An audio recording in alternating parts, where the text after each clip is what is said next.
In today's episode of the Pathwing Presents podcast, I have an interesting guest here with me today. I'm with Brandon Salisbury, and he's hailing over from the team at Tilt. And Tilt is in a very interesting field. It's an inclusive leave management solution. And today we want to really deep dive into what Tilt is all about, how Brandon is thinking about growth for the company, and looking a little bit deeper into Brandon's journey within growth and marketing. So, welcome to the show. Hey, thanks, Lucas. It's a pleasure to be here. Of course. So maybe give us a quick overview. What is Tilt all about in your own words? Yeah, so Tilt's a leave management software that helps solve the biggest leave of absence problems, leading to relieve people teams, compliance confidence, informed managers, and supported employees. We basically help manage the entire leave of absence process, calendaring, leave of absence programs, things like that. Very good. Cool. So what types of organizations do you think would leverage the platform the best? Like, is there a certain size, a certain amount of employees they should have? Like, when does it make actually sense to leverage the platform? Yeah, absolutely. Once a company gets into, 50 to 100 employees and up, typically makes sense to have a platform like ours helping them manage leaves. Leaves can vary in terms of how much time they take to manage. And so the ROI is definitely there. Once you get into 50 to 100 employees and just helping your people teams to manage those and keep the managers, informed and in the loop as far as like what's happening with their employees on leave and all of that stuff. So really, once you get into that 50 to 100 employee range, we particularly do well in the software industry, aviation, like a bunch of different industries like that. Very, very good. Cool. Now, what would you say within those organizations? Who is a typical champion? Like, who's raising their head and said, we need somebody. We need somebody like Tilt in our stack. Like, who is that? Is that coming from the HR side, from the operational side? Is it an HR leader? Is it this from the C-suite, maybe even? Who's bringing that in? Yeah, great question. Typically, it's your people teams leader, whether it's your head of HR or your VP of people, however you refer to that. Typically in that head of HR role. That makes sense. And how do these folks learn about Tilt? Like, what's the journey that they're going through? Or in other words, what are the client acquisition channels that you guys leverage? Might it be inbound, outbound? Maybe tell me a bit about that. Yeah, most of the time, people are hearing about us here at Tilt, really coming through our website. A lot of our customers will hear about us through some of the content that we're producing. We really have a strong content strategy that it really aims to help educate and to provide value to our customers before they ever really engage with Tilt. And so by consuming that information, that kind of opens the door and starts the conversation with Tilt. From there, most of our first interactions one-to-one happen as a result of visiting our website. Mm-hmm. Very good. Okay, so we talked a lot about the page. We talked about what you do now. When we talk about the website in itself, right? What role do you attribute to it? Like, you mentioned it as part of the journey, but how do you think about the page? Like, which role do you think it actually takes on in their journey of getting started with Tilt?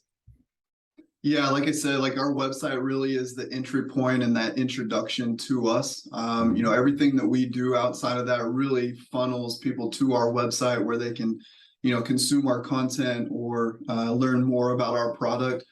So it really is vital to have a strong, strong messaging and strong conversion path through our website to make sure that we're optimizing the conversions that come through the site.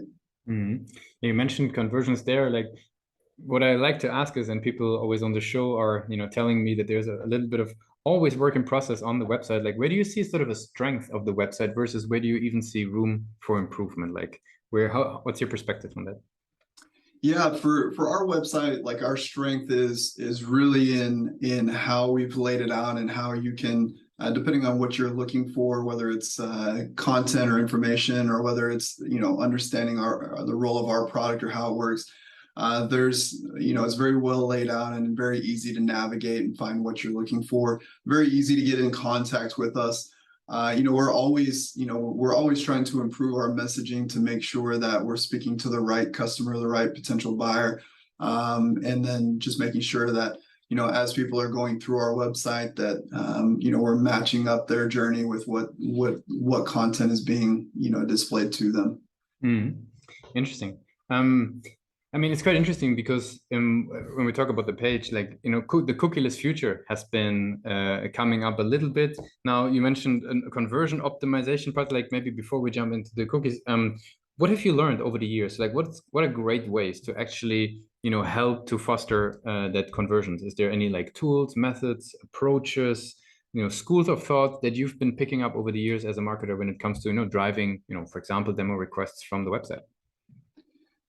Yeah, so really over the years, what I've learned in terms of like driving the conversions and the demo requests, it's absolutely vital to build strong brand affinity, leading to the point where they decide to actually take the step of scheduling the demo.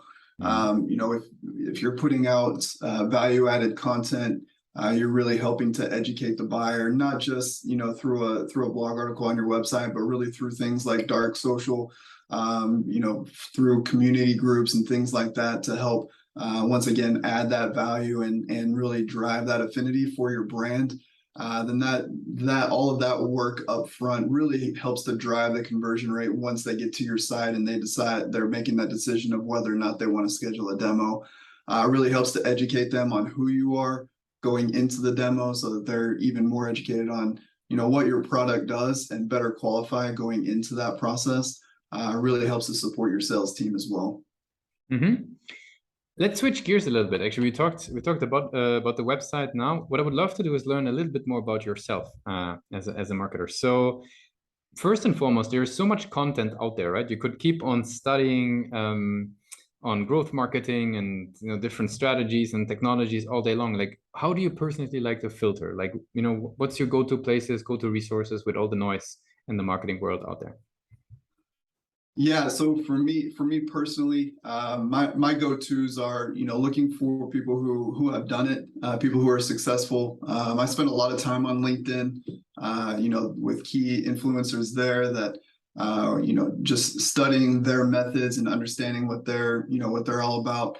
Also being involved in other communities online, looking for Slack communities with people who are actively involved in the process and who are trying different things out and can give feedback around what's working and what's not.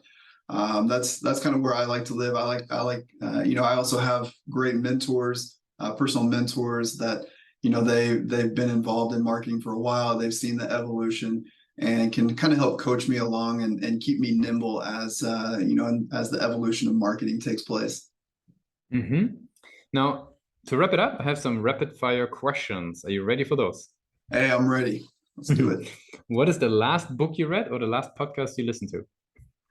The last podcast I listened to was actually Chris Walker. He has a great podcast out there, particularly on demand generation. So that was the last podcast I listened to. Yeah, we just recently had the Refine Labs guys here on the show. So pretty great cool. Guys. Yeah. What is one single thing that your company is focused on the most at the moment? The one thing that our company is focused on the most is helping leave not suck.